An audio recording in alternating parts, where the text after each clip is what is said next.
Kimberly Marin is an acupuncture physician, registered dietitian, and functional medicine specialist who helps women in perimenopause and menopause eliminate symptoms, rebalance their hormones, and reclaim their energy, sleep, and sanity. Through her signature Menopause SOS program, Kim combines the best of traditional Chinese medicine, functional medicine, and nutritional science to uncover the root causes of menopause struggles such as cortisol spikes, gut imbalances, and declining yin reserves. Kim is also the founder of Menopause SOS, an online platform where she empowers women through masterclasses, personalized protocols, and a supportive private community. Her passion comes from her own journey through debilitating menopause symptoms, which she overcame by using the same integrative strategies she now teaches. Hi, I want to really welcome Kim Marin to this masterclass interview. And thank you so much for coming here to educate us on this amazing journey that all of us women are going to go through if we live long enough. And so it's really important to be educated and be able to advocate for yourself. I appreciate you being here. Well, thank you for the invitation. I'm really happy to be here because I believe in the same thing. I think it's really important to get information out to women and let them know that there are solutions and, that there are all kinds of options, not even just hormone replacement therapy. There's many avenues that you can go down this journey. So thank you for letting me be part of it. Yeah, absolutely. This is going to be wonderful for the audience. And we're going to talk about menopause and insomnia. Um, Huge for women going through menopause. Such a common problem, right?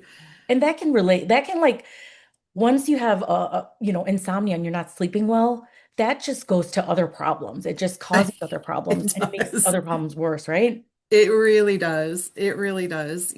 Sleep disruption is probably one of the most common complaints that I hear about when I speak with my clients. Yeah.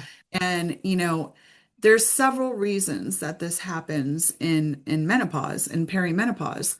The first one is hormonal shifts, because what happens is as our progesterone levels come down, progesterone is a naturally calming, like anti-anxiety type hormone. And when that drops, normally that progesterone is grabbing onto a GABA receptor, which is one of our calming neurotransmitters. Okay. But when those levels drop, so does our ability to get that relaxation effect from the progesterone. Oh. So, we lose that sedative effect. And then, what also happens is the estrogen is getting lower, Mhm. and that impacts the body temperature, and, that also screws up our serotonin production, and also our cortisol becomes dysregulated, right? So we have the progesterone falling, we have the estrogen falling. So now, we lose our chill, and both really, because the progesterone gives us mental chill and the estrogen gives us physical chill. Yeah. So now, we're anxious and we're sweaty. Yeah. So, it's a hot mess, literally. And then, the cortisol from a functional medicine standpoint often comes out of rhythm during this stage. And when that's out of rhythm, when your levels are too high or too low, you're going to have that tired but wired feeling, like you're so exhausted, but Yeah. you can't fall asleep to save your life. And then from a Chinese medicine perspective, Mm. we look at this as something called kidney yin deficiency. And a lot of people have heard, yin and yang, right? That's, a term that we grow up hearing, but we don't really Sure. know what it means. Yes. So kidney yin is our cool aspect, right? It's the feminine, the dark, the cooling. And then yang is our energy and our vibrancy and also the masculine parts of things. Um, So as we get older, our yin declines. So now we don't have enough cooling to balance out that heat. And then that heat rises, we get night sweats, we have poor sleep quality, and it's kind of like a perfect storm. yeah, absolutely. And I think cortisol is one thing that I haven't heard a lot of people talk about. And I think there is such an imbalance in there. It's really important to talk about it. Yeah.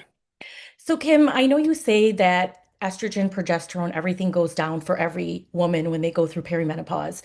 Why is it that some women struggle with insomnia and some don't if everyone's hormonal levels are going down. So this is like such a big key point for me that I try to tell women. You know, functional medicine really plays out the hormones in, that it's all blamed on hormones. Mhm. Oh, because your estrogen's low, and oh, because your progesterone's low, you're having these symptoms. But I always say, if that's true, then why don't every single woman, why doesn't every single woman have these problems? Why are Mhm. there some women that skate through menopause like nothing, like just one day stopped having a period and poof, they're beautiful, right? Yeah. And this is why I think Chinese medicine is an important foundation in treating women in menopause. And the reason that some women skate through this and others don't is because they go into menopause balanced, right? In Chinese Mhm. medicine, we have five elements. We have wood, we have earth, we have metal, we have fire, and we have water.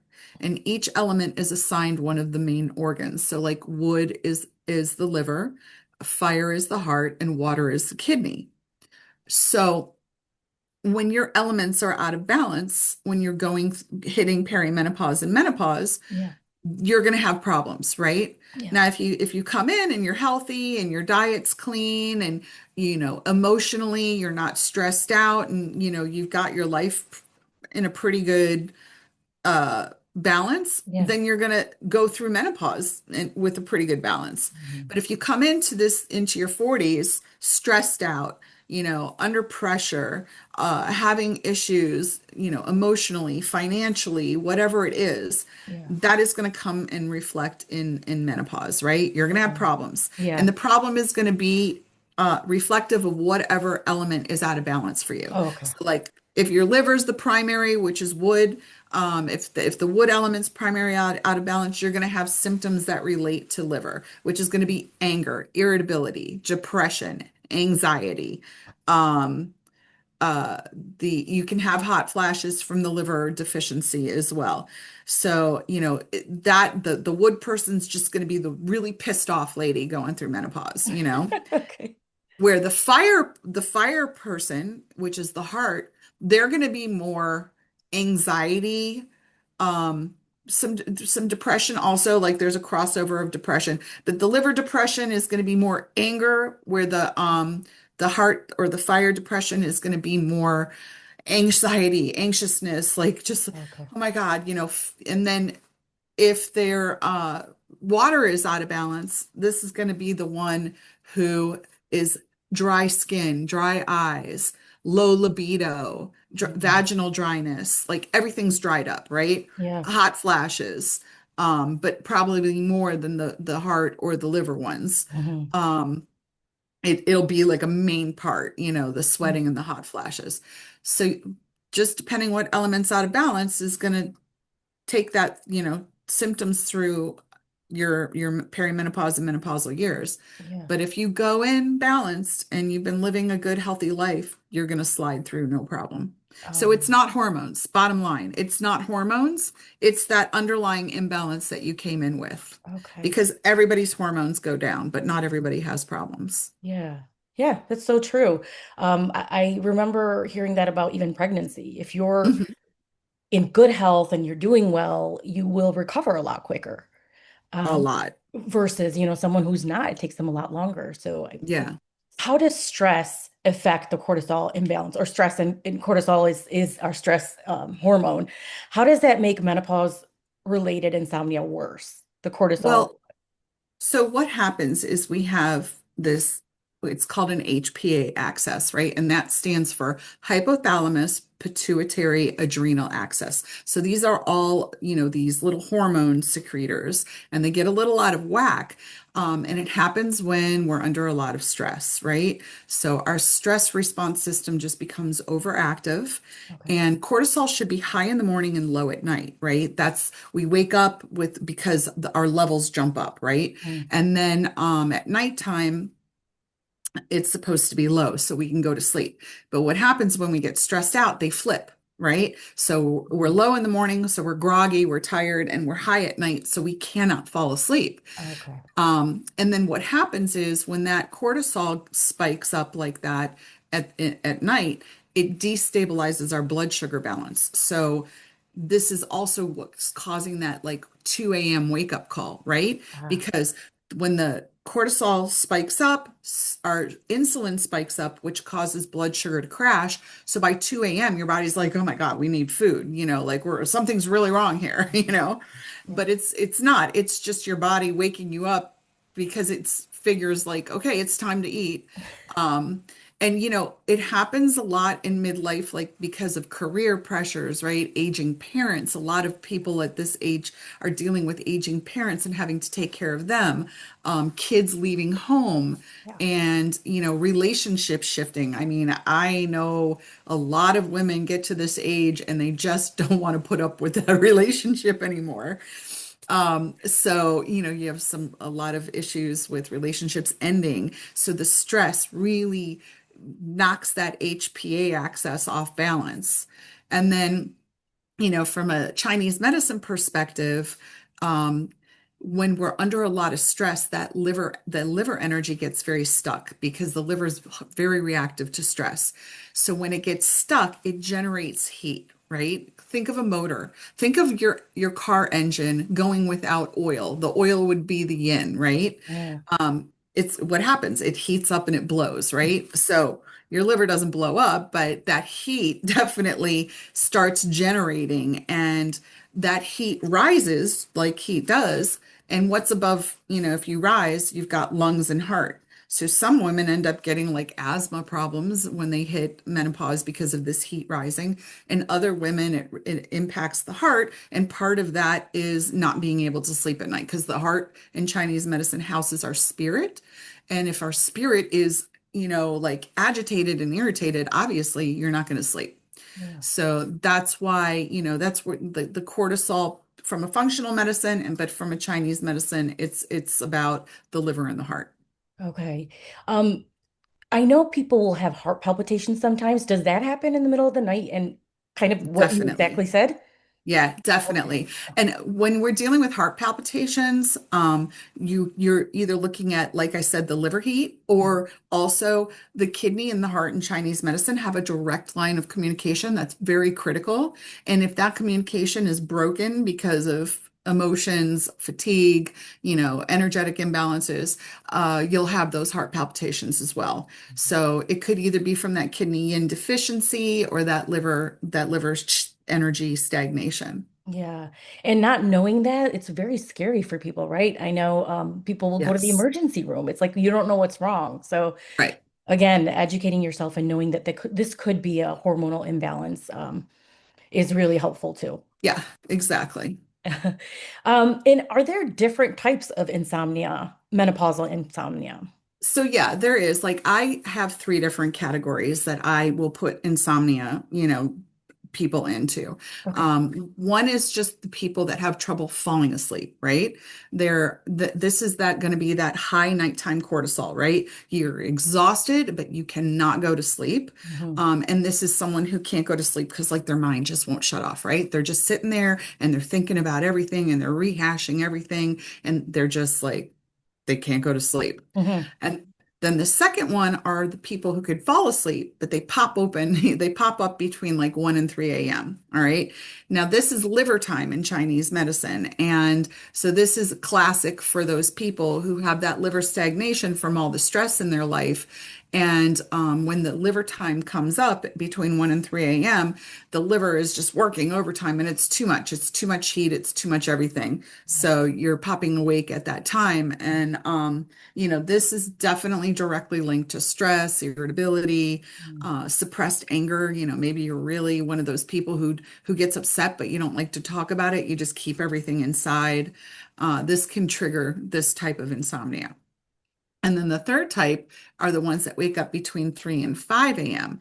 Now, this is lung time in Chinese medicine. So, as the liver is associated with stress and anger, the lung is associated with grief and sadness and letting things go. So, if you have um, women who've had a lot of losses that they haven't really processed, Mhm. or maybe they're even, like I said, going through a breakup. That's a grieving period in and of itself.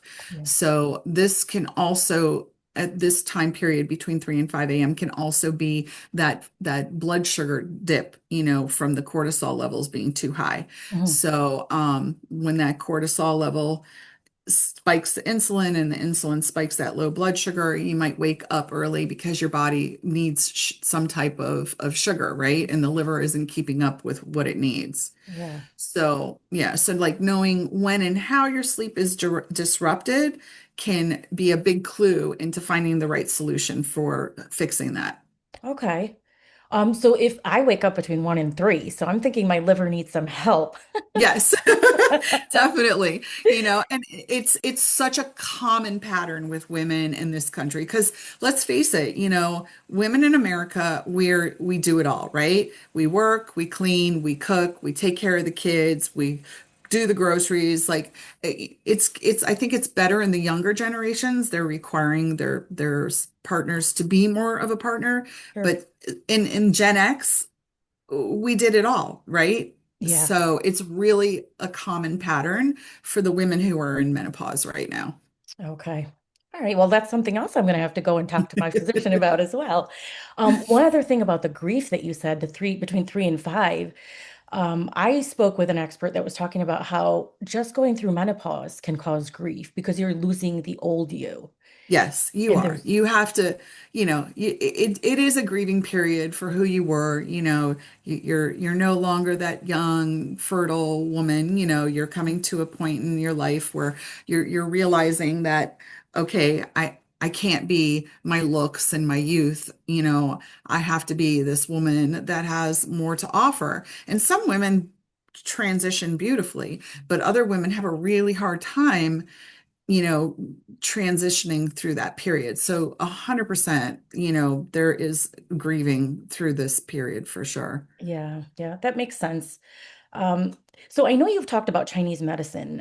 How does traditional Chinese medicine explain menopausal insomnia? And I know you've talked about it a little bit before, but maybe you can Yeah. add a few So things. there's three different organs that can be involved with the menopause insomnia. And the first one's going to be the kidney, right? And we talked about kidney yin deficiency Yeah, and how yin is your like body's cooling, moistening reserve, and restorative energy.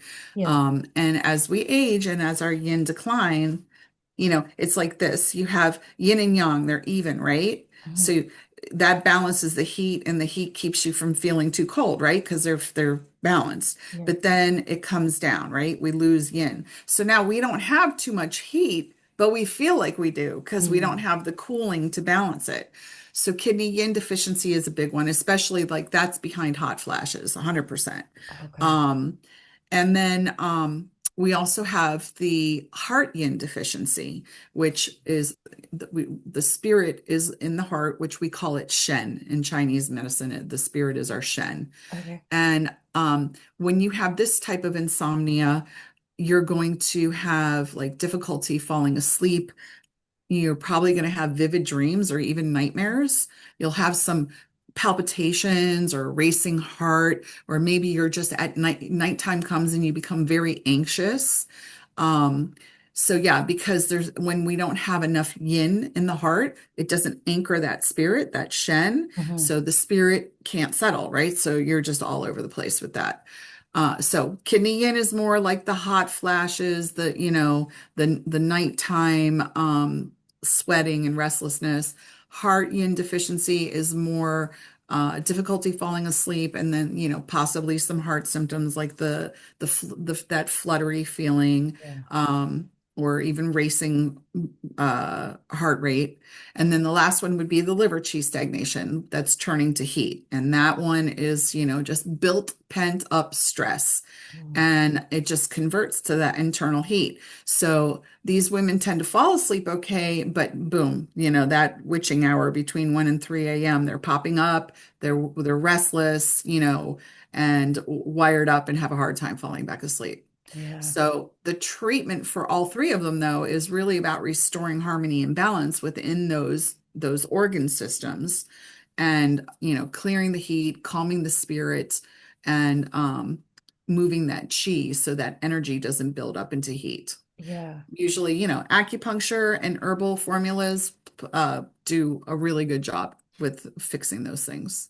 Okay. And that's actually a great transition to the next question, which is what are your favorite integrative solutions for menopause related insomnia?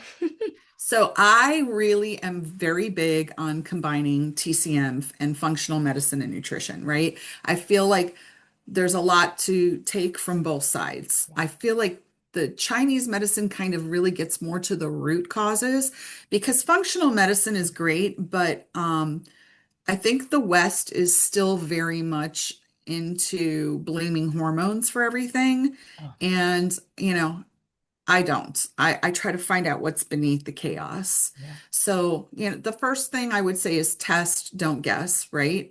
Check your cortisol levels, look at thyroid, because that can be an issue as well. Um, and just doing basic lab work, believe it or not, we can get so much information from just basic labs, like a complete blood count and a metabolic panel, and then maybe a hemoglobin A1C to see how you're doing with your blood sugar regulation can Okay. tell us so much about what's going on.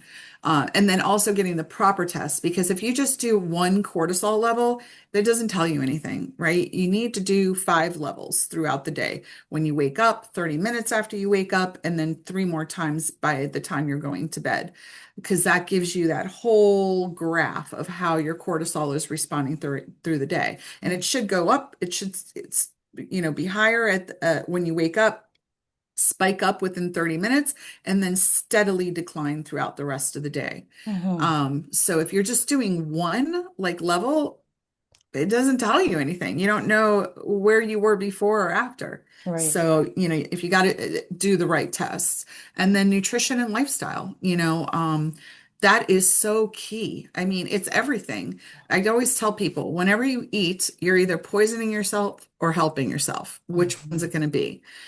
So choosing foods that are healthy that help maintain that blood sugar balance, not eating simple carbs and eating enough protein and healthy fats to help stabilize the blood sugar response, avoiding alcohol and high sugar foods before you go to bed. Like you definitely want to have some protein in the evening because that helps maintain your blood sugar levels throughout the night. Having alcohol or sugar before you go to bed is going to give you that spike and wake you up between that 1 and 3 a.m. Mm. And then, as far as lifestyle, sleep hygiene, that's a new term. Mhm. Um, an hour before you're supposed to go to bed, all screens go off, right? Because that blue light keeps us up. Our body responds to red, like the sky at sunset. Mm. That's what triggers melatonin to be produced and for us to go to sleep. The blue light actually keeps us up and wakes us up. So no screens an hour before bed. Also, get in bed. Calm down. Grab a book to read, but not a good one, not one that keeps you riveted. Something that's a little boring, And then make sure your room is cool, whether it's 68 or 70 degrees, whatever it is you like to sleep at, you want your room cool. Mhm. And then for the women who are struggling with hot flashes and stuff, the cooling sheets, things like that can be a benefit.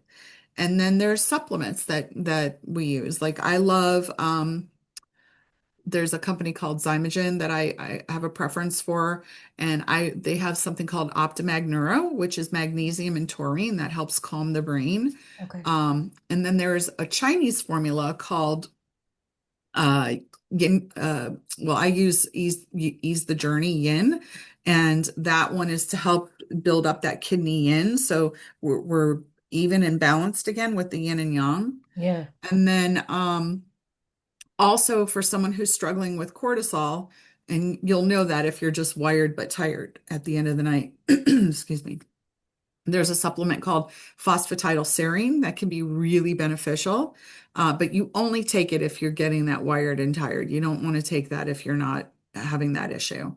Okay. And then, acupuncture, acupressure. There's actually a point right in between our eyebrows called yin tong. And you can just kind of massage that and press on that for a few minutes before going to sleep, because that does help calm that. We call that the happy point. Oh, That helps calm down. yeah. And then doing things like breath work, you could do box breathing, or you could do the 4-7-8, where you breathe in for 4 seconds, hold for seven, breathe out for eight. Um, and, doing things like guided meditations can help with sleep, or grounding rituals, Mhm. um, Tai Chi, yoga, these things all help reset the nervous system as well. Yeah. And are these things you should do like a little bit before bed, or does sleep hygiene start from the beginning? Like you can also do meditation in the morning and that will help you Yeah, throughout I the mean, day. doing meditation at any point in the day helps. We have the sympathetic nervous system, which is our fight or flight response. Yeah. And then we have the parasympathetic nervous system is where we should be. This is when we're calm, cool, collected. But most of us, believe it or not, unfortunately, live in sympathetic. Yeah. We're always stressed out. We're always in that fight or flight response, which has a tremendous negative impact on our body. So doing things like yoga or Tai Chi help put us back into parasympathetic, which will help with your sleep at night. So yeah, it doesn't really matter if you do it a day or a night. Those types Mhm. of things just help calm your nervous system. Yeah. And I find that interesting because a lot of times when you think about sleep hygiene, people think about what to do right before bed. But I think you really need to just know what you're doing throughout the day as well to help Yes. feel that way at the end of the day. 100%. Yeah. All the things that you do during the day, from diet to exercise to thought process to being, what mental state you're in. Are you in a state of gratitude, or, are you in a state of stress and worry? Yeah. That all plays into that sleep hygiene for sure. Yeah, definitely. So here's something. What's one simple thing women can do tonight to improve their sleep? So I'll give you a few that you can choose from. Go for it. One is, like I said, turning off the screen 60 minutes, like power down, right? And set a reasonable time. According to the Chinese medicine clock, you need to be asleep by 11 p.m. for you to have all the restorative benefits of sleep. So power down at 10, right? Okay. And then make sure that room's cool enough, that's a big thing. Yeah. Do that, or you could do the acupressure, right? Okay. Um, or one great thing to do is to have a calming tea right before bed. So you could do like a passion flower or a chamomile, or sleepy time tea is another one that always seems to work really well. And then another thing that's really important is like having a consistent bedtime routine. If you power down at 10 p.m. regardless, like just that's got to be it. Just like you've got to go to the gym or whatever your exercise program is that you do, and you have to do it, you have to be consistent with your bedtime routine as well. Yeah. And I think that's hard because sometimes people just think of screens as like a computer or a phone, but really it should be anything, right? Yep. TV, going to the movies, whatever it is, any kind of screen. Yeah, anything that's emitting light, Yeah. because it's emitting light, and it's a blue light. So all of that's going to mess with your melatonin production and your body's ability to get you to sleep in a reasonable amount of time. Yeah, that's great advice. I like that. And we have one last question. What would you say to women who feel hopeless about ever sleeping well again? I was there before.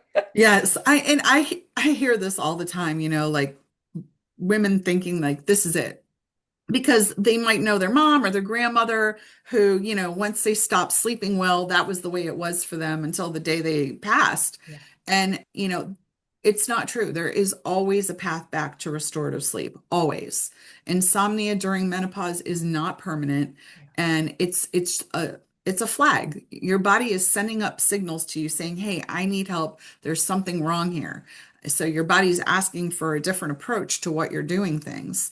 And once we find out the root cause, whether, it's a cortisol imbalance, a yin deficiency, blood sugar swings, or maybe even your gut health, which can also, that the gut being inflamed can cause inflammation throughout the body, which could be another thing that dysregulates that HPA axis. Okay. So, once we find out what's behind the lack of sleep, we'll figure, once you start taking corrective measures, you'll get your sleep back. And, it's not, you don't just have to deal with it. You can actually find solutions to the problem. And when we support our systems and give them what it's asking for, Mhm.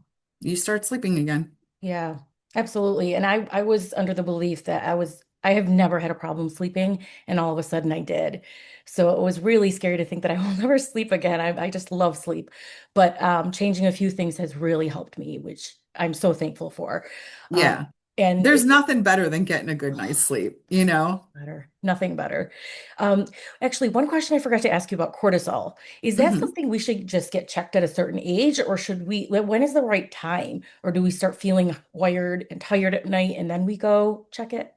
So it's not, I don't think it's something you need to check unless there's a problem, right? Okay. You don't want to just go spending money on labs for no reason unless you've got more money than God to throw around. But, even with my patients that I suspect their cortisol levels are off, I'll usually try a simple solution to see if they respond. And then if we're not getting anywhere, then I'll test the levels, but usually they'll respond quickly to whatever we're doing. And it's like, okay, yeah, your cortisol levels were off. Okay. So, I would just say if you think that you know what the problem is, but you're not responding to the appropriate treatment for that problem, then spend the money on doing the test. Okay. Yeah, that makes a And lot of just make sure that it's a saliva test and it's you're getting at least 4 or 5 readings for the day. Yeah. Okay. That's good to know. I knew that cortisol was high in the morning and low at night, but I did not realize that it steadily went low, which is good to Yeah. know. And that at Yeah. 30 First it minutes, spikes up. Yeah. yeah, 30 minutes after you wake up should be the highest that it is. yeah. And then it should be coming down. And then towards the evening, it starts to flatten out. Yeah. Okay. Oh, that's awesome.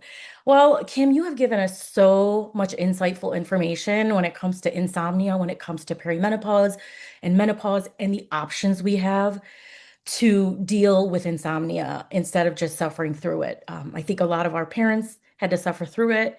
We Yeah. don't. So thank you so much because this is a lot of golden nuggets that I think we can all take away. And I am going to try the acupuncture tonight because I think that's awesome. Yes. And It's a good point. yeah, and I always ask what are some actionable things people can do. So I loved that that was one of the questions and that you answered us, with the turning off the screens, with the cooling aspect, and then also the acupuncture as well. So Yes. thank you for that. And I know people are going to want to learn more about whether it's the traditional Chinese medicine or functional medicine through you. So how can people find you? So you can go to www.menopause-sos.com. Okay. That's my website, and you can book a consultation with me there. I will put a link for your website as well. So people can go on there if they need a consultation with you. And I want to make sure that our audience can reach all of these experts that have done an amazing job because I think we're all in it for the same reason, which is to educate people, women, so that they can advocate for themselves and start Yes. thriving. We don't have to struggle. It does not have to be this way. There are so many solutions, and there's no reason to keep going on this way. Yeah. Well, it's because of people like you who help educate us. So I really appreciate you. Thank you so much for taking the time. All right. Thank you.